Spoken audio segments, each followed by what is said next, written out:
You're wearing whatever you went to bed with, which, judging by how intoxicated you were, is everything that you were wearing yesterday. So like a chef's outfit. Chef's outfit, sans hat. Um, and, of course, the clothes you sort of wear underneath it.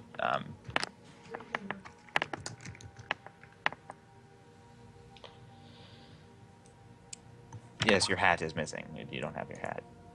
I think he's frozen again. Oh, no. No.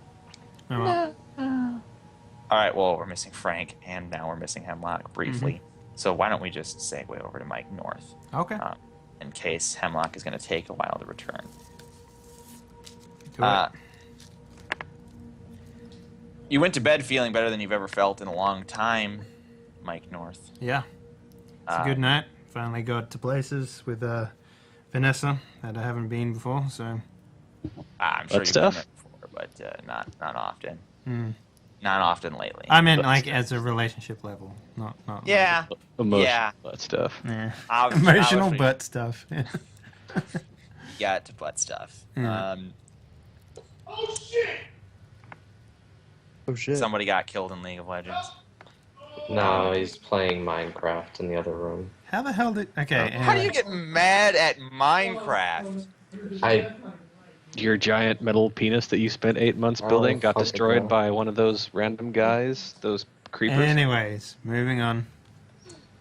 Mike North, despite going to bed feeling better than you've ever felt in a long time, you don't feel so good now. Your head hurts a little bit. Your eyes are still closed, and there's white light on the other side, and that light is definitely hurting your eyes. There's some light sensitivity going on, probably. Okay. I open my eyes, and I assume I see padded cell, all that stuff. Well, described first you before. see a blinding white light that slowly recedes into a 10 by 10 padded cell that has been previously described. Now, so here's what I'm going to argue. Being someone in the medical field, I would Yeah. have an understanding of what this is. Yep. What information can I have access to knowing what I know? This is an archaic sort of person who's dangerous or self-harming way of storing someone in a psychiatric ward. Okay. And I say archaic not because they don't do cushioned cells anymore, but because you can tell from the styling. It's sort of the button and leather style, which Yeah. isn't as effective as they sort of now have a more of like a gym mat style. Sure. You know, single pieces that cover the entire wall, whereas this is a cushioned sort of actual, looks like a cushion. All right, and the fact that I have access to my, I assume, scrubs, that's why you made the difference. Well, you're wearing whatever you went to bed with, Nothing. which was nothing because you were having schmexy times. But whatever you One whatever you were funny wearing, looking condom. whatever you were wearing prior to getting in bed, which if you never changed at any point before getting Fine, undressed, would be your scrubs. And I assume a hoodie or something that you wear. Yeah, let's go with like say I have like scrubs, but I have like tracksuit pants and sneakers and a hoodie. I think Yeah. that pretty much sums up like an off work Yep. medical professional. You're an off-work medical professional. Congratulations. Yeah. So I guess I would put on that clothing, but Yeah. my first thought would be, okay, this is obviously a huge mistake. Maybe during the night I was taken away from my house because of some mistake. Maybe they got my personnel file mixed up with a patient at the hospital or something like that. I mean, it's unlikely, but it isn't like 100% unlikely considering that I work within this sort of... It's a plausible explanation for an implausible scenario. Yeah. So I'd be sitting there. Maybe I'd go check out the portal if there is one in the door, and I'd just kind of be waiting to see what happens. I mean, obviously they can't leave me here forever, so... Quite a lot of time passes if you simply wait. It does feel like a very long time, but eventually you will hear the sliding of metal on metal as the porthole thing. It is more of like a slot, of course, but Okay. but that slides. You can hear that open, and Mhm. then there's a pause. Like, hello? Presumably, you are looked at. Hello? There is no response, but shortly thereafter, you hear the sliding of metal on metal again, as presumably the porthole closes, and then the clicking and clacking of metal as various types of locks are undone. Okay. I will stand up and I'll wait for the door to open. The door opens outward, and standing in the doorway is that guy, Mm-hmm. Dude, as that previously guy. described. Dude, I have a restaurant that really insults him. Fuck that guy. Yeah. Zing. like- Yep.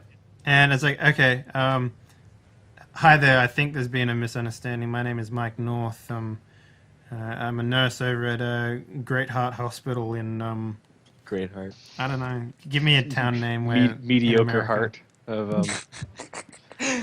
Sort of okay heart. Actually, there's a town called Booger Mountain in Georgia. doesn't- Bland, yeah. Bland, Missouri. It's very exciting. Guys, Boring, this is Indiana. Let's just say Dallas. That'll do. Dallas. That's fine. Acceptable. Dallas. Great Heart Hospital in Dallas. I think there's been a Presbyterian. misunderstanding. Maybe you were supposed to get one of our patients, but I'm a nurse there, and this is clearly a situation where I'm not supposed to be in. Now, Mr. North, you were a nurse at Great Heart Hospital in Dallas. I'm sure with that professional experience, you can understand my position and your position. Yes, I get that, but either I've just been transferred here for some unknown reason, or you guys allow personal effects within the cells. So there's obviously been a mistake here. I mean, I'm still wearing my work uniform from the previous night. I mean, you can call Vanessa, and she will rectify this pretty easily. You can even call Great Heart, and they would rectify this pretty easily as well. Please calm down, Mr. North. There's no one being angry here. I'm just trying to sort out the situation, Mr. Vanessa is the one who brought you to us. I sit back down. I'm like, it's a little extreme, isn't it? I just say that to myself, sort of thing. I'm like, okay, well, is there a way that I can see my papers as to why I was brought in? I'm afraid at this stage in your treatment, Mr. North, I can't divulge that sort of information to you. I am the However, patient. You should be able to divulge that information to me. as your condition improves and you prove your complacency, you will be afforded certain luxuries and privileges. Now, speaking of which, if you please join me for breakfast. I'm gonna say I don't think so.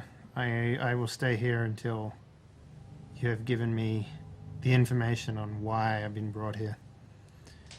It is unacceptable that is your Mr. North. ruling here. That policy will not change, and I must ensure that you are fed and taken care of. If you do not cooperate, I will have to bring in orderlies and sedate you. Then bring in the orderlies because I am not moving. Very well, Mr. North. Damn. I was more optimistic about having a medical professional, but I can see that doctors and nurses really do make the worst patients. And with that, he closes the door, and you hear the locks lock again. I sit back down, and I'm just want to repeat in my head as to the reasons why Vanessa would send me to a place like this, and I also want to, like, maybe this can be a roll or a die roll or something, but I also want to try and understand, maybe find examples in my learnings as to places like this that refuse to give the patients information, even though that is the case. And I'm going to try and find that piece of information in my history, I guess, if at all possible. Sure. Why don't you give me a roll of some kind? All right, I'm going to use a D8. All right. 7. So you're aware that first of all, this all smells like sort of last generation psychology, as opposed to modern psychology. Not super old psychology, not like utterly barbaric leeches and that sort of thing, but it is sort of last generation psychology. And you're aware that even now, there are many circumstances under which a patient would be denied their paperwork if a patient insists that they are mentally well, but they are mentally unwell. They are deemed and diagnosed as mentally unwell. Then simply there's something that they may ask for over and over again is to see their paperwork, but it might not change their mind. It's not going to help in any way. So you refuse to show their paperwork because you know that's just a presentation of them not accepting their condition. In other words, it's refusing them because they're going to just keep asking for it and not believing it anyway. It's not going to make any progress. So there are circumstances, even in modern psychology, where you would deny a patient their workup, so to speak, anytime that it would be not conducive to assisting them with a psychological treatment. All right. That's a good enough answer for me. We're going to segue back, now that his thing is not crashed. Oh, to don't say that. Todd Glenn. Anytime I want to talk, just Well, it might be the actual talking that causes you to crash, so try and go slowly and not speak up too loudly. I don't know. Those things strike me as taking up more bandwidth. So what I'm gonna do is, I'm actually, since I'm feeling so sick, I'm probably gonna throw up. Probably gonna throw up somewhere. You feel like throwing up, but you don't. Oh. Okay. I mean, you for all intents and purposes, this is felt like every time you've thrown up ever, except you just don't, and then eventually the feeling passes and fades away. How interesting. I guess I'm gonna look around the room. I'm assuming there's the door thing and the thing with the stuff. Yeah, that hasn't changed. Yeah, I'm gonna look. I'm just gonna go to the thing that kind of looks like a door and go bang, bang, bang. If you bang on it for a little while, you will be greeted with the sound of what appears to be that slot on the other end opening, and you can tell, since you're right at the door, that it has opened because there's a change in color and lighting. From the other side, it stays open for a moment. You hear nothing. Can I push it or try to slide it or something? Try to open it? There's glass there, so one side opens, and Oh, okay. and you see from the other side that it is opened, and there's a pause. And after that pause, it closes again, and you hear the sounds of chains and locks and things being undone on the other side. At which point the door will open outwards, and standing in the doorway will be a tall, thin man in a pinstripe suit with a bow tie that is pastel-colored and blonde hair. He smiles warmly and says, "Good morning, Mr. Glenn."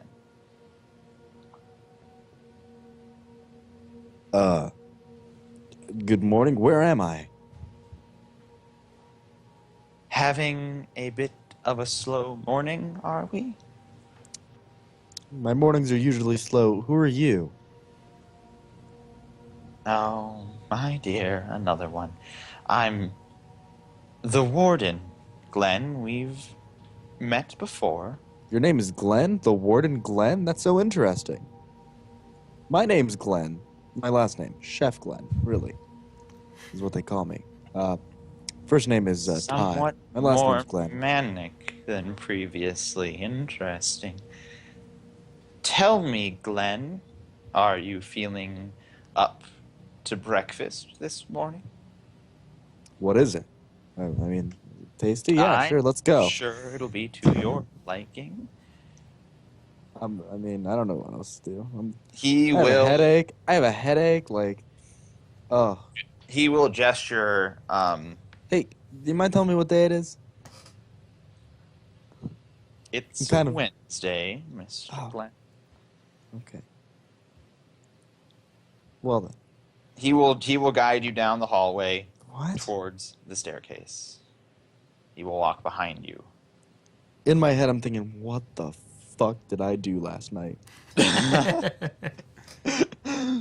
There has got to be Appropriately. an explanation. What did I do? Do you say anything as you take the previously described journey? Say or do No. anything? No, I'm just gonna be there. I'm just gonna walk. I'm just gonna be like Pass down the like, stairway through the lobby. what is my there's life coming? Like, what is woodwork, going on? tiled lobby floor. Oh, hey, there's a grand hall. There's some stained glass, and there's some weird-looking patients at one end, and two dudes. They're just sort of there. They're I'm gonna not. sit closer to the two dudes. Yeah. Hey, two dudes. Another guy he's wearing a chef's outfit, but he's not wearing patient's scrubs. He comes in and will sit down next to you as well. This was very shortly after the previous person joined you. Mm-hmm. And he will turn to leave again. Wait, where are you going? I must fetch one more patient for breakfast. All right. And well, he's already gone. Mike North. Mm-hmm. Mike Lazowski. Mike Wazowski. You have denied going to breakfast, even after the threat of orderlies. And you then sit in your cell Mm-hmm. or padded room, patiently going over in your mind what may or may not have happened. Some time passes, and you hear the slot open again. I stand up. After a brief moment, the slot closes. The door opens outwards. You see the warden. He is accompanied by a man in full doctor regalia, his face obscured by a one of those cough masks, Mhm. surgical masks. All right. He has a stethoscope too, sort of comically doctorish. Okay. Now then, Mr. North, can I persuade you to willingly join us at breakfast, or must we commence with this debacle? I'll sit. I'll stand there, and I'm like, I'm not trying to make a debacle here. I just want to know why I'm here. We can deal with that during your therapy session later today. Right now, I simply wish to ensure that you partake of the most important meal of the day. No, we want to be partaking in anything, even if you. Well, let's just say I'm not going to eat until I retrieve the information that I've requested. I'm afraid that policy will not change, Mr. North, and so I must have my associate feed you himself with some unfortunate assistance. And with that, the individual next to him will turn, revealing that in one of his hands he has sort of a. It's hard to describe. It's like a mechanic's box or like a lunch pail.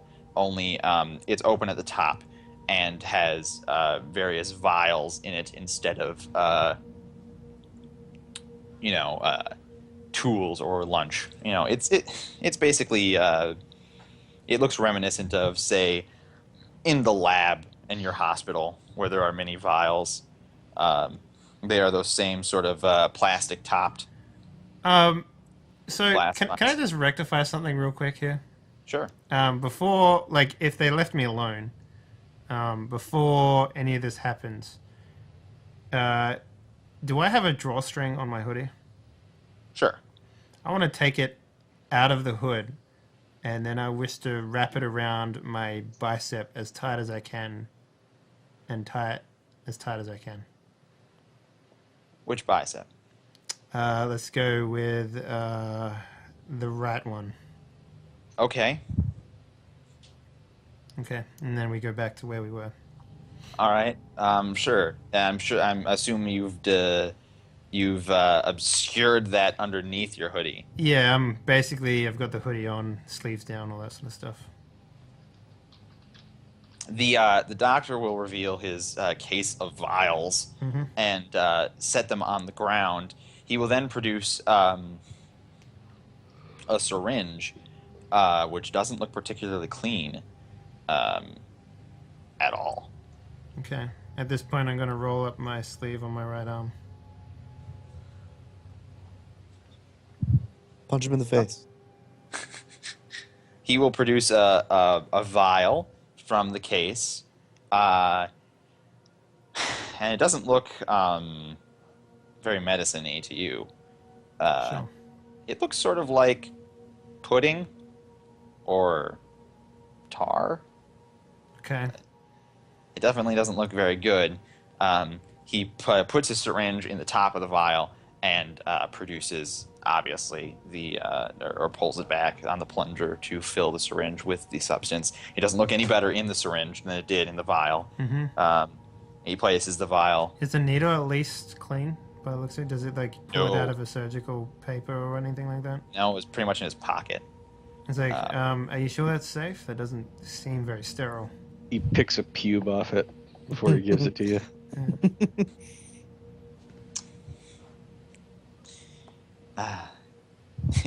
The warden sort of chuckles, and under his breath, you hear, the doctors make the worst patients again. So Just he say, just sort like, of divisively mind. laughs at you. Or Well, I know distance. for a fact that as a medical professional, that a lot of that stuff that they do when they attempt to give a patient a needle is that it's ceremonious, at least to prove that it's sterile, for the most part. So the fact that he's not even dealing with this is like red flags for me, at least anyway. Yeah. That seems like a red flag. You willingly offer your arm? I do, yeah. All right. He will. The good news is he does swab the arm Okay. before. Yeah, that makes me feel a little better. Yeah, there's at least some amount of medical professionalism happening here, however little it may be.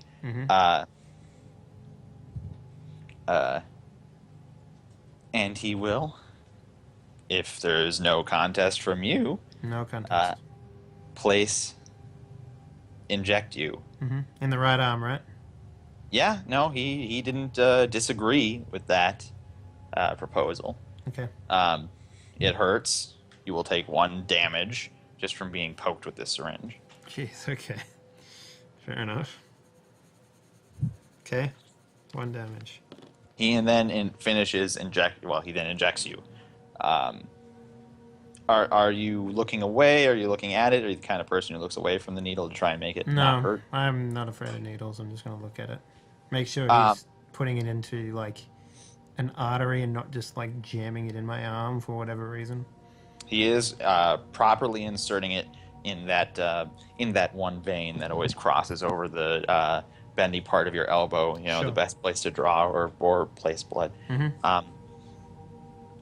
And you do also notice that your vein turns a sickly black in response to being injected by this I substance. sort of, make like a what the hell sort of face. And then yeah, just wait for him to get done.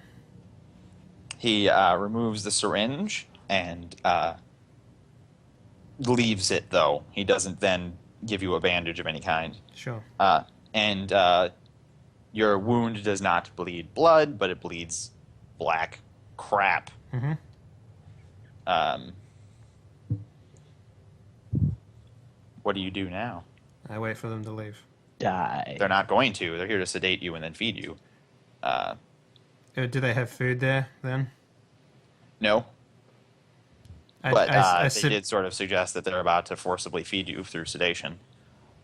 I sit there and I was like, well, I guess you could say I'm feeling a little Give me a peckish. roll, by the way, to see if your tourniquet is effective. Or how effective it is. It won't be totally useless because you were smart enough to think of it. But it will be varying degrees of effective based on how well you roll. Well, I had another step that I was going to do, but if they're not going to leave me, then Well, they're not going to...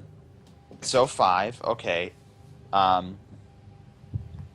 You feel something niggling at the back of your mind. It's not quite drowsiness or tiredness, but you feel a little weird. okay. So some of it is certainly getting through your tourniquet, is what you're... maybe Right. some of it's getting through your tourniquet, or maybe you just feel grossed out by the fact that it was gross in your arm. It might be in your head. Sure. It might be in your head, or it might be in your head. You know what I mean? Yeah. At this point, I'm going to tense my bicep as much as I can to sort of make it tighter around the tourniquet, if at all possible. This has the secondary effect of causing you to bleed more black stuff out of your wound. That's fine. Um, At this point, I'm going to roll the sleeve back down if he's done with my arm. okay. You can see them sort of standing there motionless, staring at you, waiting for you to collapse from sedation. I just stare at them, I guess.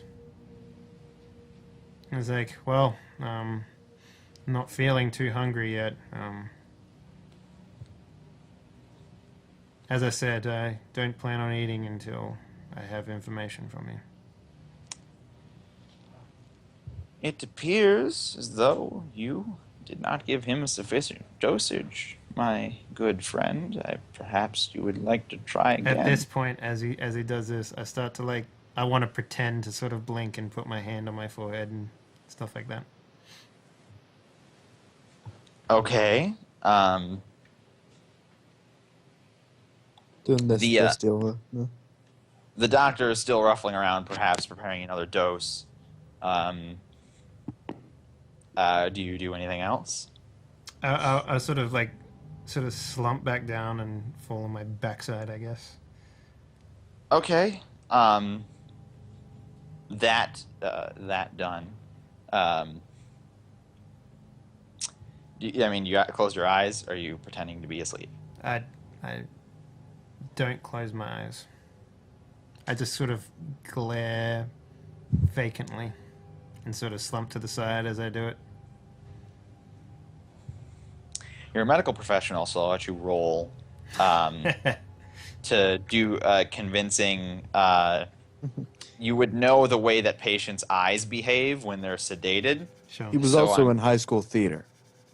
Well, yeah. So you may roll I did. Got a to 6. make this a convincing 6. Yeah. So you managed to keep your eyes exactly like you've seen people whose eyes don't close when they get sedated. So you're able to keep your eyes open during the following scenario. And with a 6, I'll say that you're also really good at not letting your eyes wander if something should catch your eye, which would, give up the goat, so to speak. Yeah. Yeah. Having seen you slump over, the doctor stops trying to pull out another dosage of whatever the hell it is. By the way, your arm is feeling numb as shit right now from the tourniquet. That's fine. And your sweater's getting wet because you're still bleeding out of the hole. That's fine. So, the doctory guy, will go back into the hallway, and he comes back out. Or, well, what you hear is a very squeaky wheel as a surgery cart type thing is wheeled up outside your door.